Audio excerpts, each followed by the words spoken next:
के पाठक इन दिनों खूब चर्चा में है और के पाठक ने एक नया फैसला सुनाया है जिसके बाद वो और ज्यादा चर्चा में आ गया है। शिक्षा मंत्री के साथ हुए विवाद के बाद वो लगातार बेहाल शिक्षा व्यवस्था को दुरुस्त करने की कवायद में जुटे हुए हैं और के पाठक ने अब ये फरमान जारी किया है कि बिहार के जितने भी कोचिंग इंस्टीट्यूट हैं वो सभी अब 9 से 4 के वक्त में नहीं चलेंगे, यानी कोचिंग संस्थान का संचालन अगर होगा तो सुबह 9 बजे से पहले या शाम के 4 बजे के बाद। उनका कहना है कि इस वजह से छात्र और शिक्षक अपने अपने संस्थानों में नहीं दिखाई दे रहे हैं, चाहे स्कूलों की बात हो या फिर कॉलेजों की बात हो। जो भी छात्र पढ़ाई करने वाले हैं वो दिन में कोचिंग करते हैं, इस वजह से उपस्थिति नगण्य होती है और इस वजह से के पाठक ने इस फरमान को जारी किया है। और कहीं न कहीं बिहार में चल रहे कोचिंग इंस्टीट्यूट इससे उनके रडार में आते दिखाई दे रहे हैं। और ज्यादा जानकारी के लिए इस वक्त हमारे साथ हमारे संवाददाता विवेक पटना से जुड़े हुए हैं, सीधे चलेंगे उनके पास। विवेक, जिस तरह से के पाठक ने यह निर्णय सुनाया है कि तमाम जो कोचिंग सेंटर्स हैं वो सुबह 9 से 4 के बीच में नहीं चला करेंगे, यानी तो इसे लेकर क्या कुछ रिएक्शन है, क्या कोई प्रतिक्रिया सामने आई है क्या? जिस तरीके से के पाठक का जो फरमान जारी किया गया है कि सुबह 9 बजे से लेकर शाम के 4 बजे तक जितने भी कोचिंग संस्थान बंद रखी जाएगी।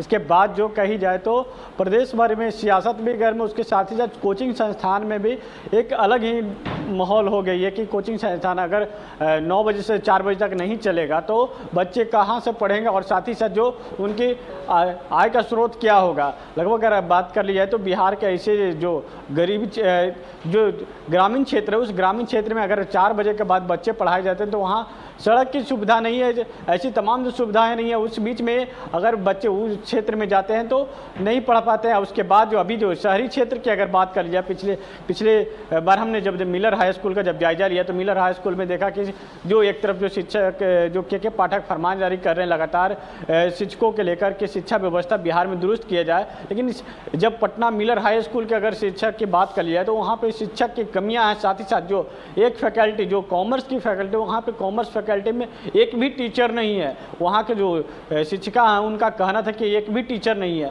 यानी कि साफ तौर पर अगर राजधानी पटना में इस तरीके की स्थिति है तो के पाठक जो फरमान जारी करते हैं और के पाठक इस तरीके से जो फरमान लगातार फरमान जारी करें। अभी आधे घंटे पहले उनके एक फरमान जारी हुआ कि जो अब है 10 डिग्री कॉलेज हैं वो शनिवार को जो शिक्षा विभाग के जितने सचिव हों, चाहे जो बिहार बोर्ड के जो सचिव हों, वो लोग जायजा लेंगे कि किस तरीके से डिग्री कॉलेज चल रहा है। लेकिन अभी एक डिग्री कॉलेज के साथ ही साथ जो कोचिंग संस्थान को एक कही जाए तो कोचिंग संस्थान में डर जैसा माहौल पैदा हो गया कि क्या अगर उस बीच में अगर नहीं उनके बच्चे लोग नहीं जाएंगे तो उनके आय का स्रोत क्या होगा और आगे वो क्या टीचर कौन सी रवैया अपनाएंगे, टीचर क्या करेंगे, क्योंकि वो टीचर उसी बच्चे को पढ़ाने पर ही आश्रित रहते हैं। अगर वो बच्चे उस बीच में नहीं जाएंगे और सुबह 9 बजे से अगर 9 बजे के फरमान 9 बजे से 4 बजे तक अगर स्कूल चलता है तो स्कूल में बच्चे प्रेजेंट हो, इसलिए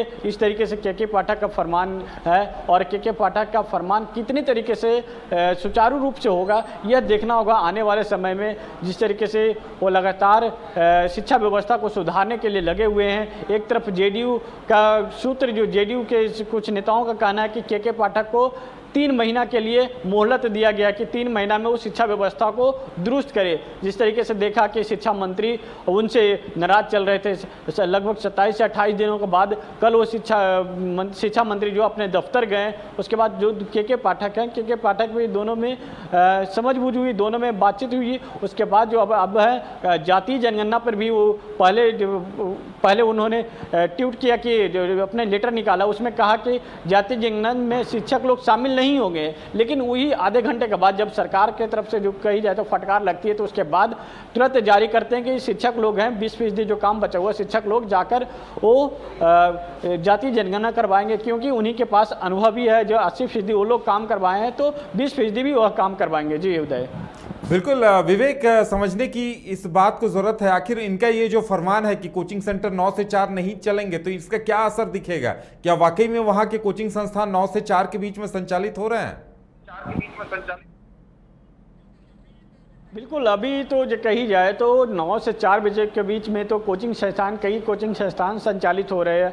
लेकिन जो कही जाए तो अब बच्चे की जो एब्सेंटी की बात कर लीजिए, बच्चे को वहाँ पे कॉलेजों में और स्कूलों में कि उनकी अटेंडेंस 75% हो, ऐसी जो शिक्षा विभाग की तरफ जो फरमान जारी किया जाए 75% हो। जब मिलर हाई स्कूल की अगर हम जिक्र कर ले तो मिलर हाई स्कूल का हम वहाँ जाके ग्राउंड रिपोर्टिंग की, उसके बाद वहाँ का पता चला कि अभी तक भी बच्चे वहाँ पे प्रेजेंट नहीं हो रहे हैं। तो यानी नहीं, बच्चे नहीं आ रहे हैं इस बावजूद भी तो समझिए कि इनके जो के पाठक का जो फरमान है वो सिर्फ एक उनके सुर्खियों में बने रहने के लिए लगातार वो लेटर पे लेटर जारी कर रहे हैं, लेकिन ऐसा कोई असर नहीं दिख रहा है। राजधानी पटना के जो कही जाए तो सबसे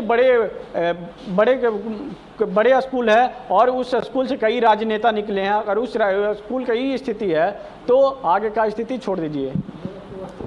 चलिए विवेक, हमारे साथ जुड़ने के लिए और तमाम जानकारी देने के लिए आपका बहुत बहुत धन्यवाद। तो बताया जा रहा है कि 3 महीनों में बिहार की शिक्षा व्यवस्था को ट्रैक पर लाने का टास्क के पाठक को सीएम नीतीश कुमार ने दिया है और इसी की कवायद में वो जुटे हुए हैं। देखने वाली बात ये होगी कि जो फरमान आ रहे हैं उनका कितना कुछ असर दिखाई देता है।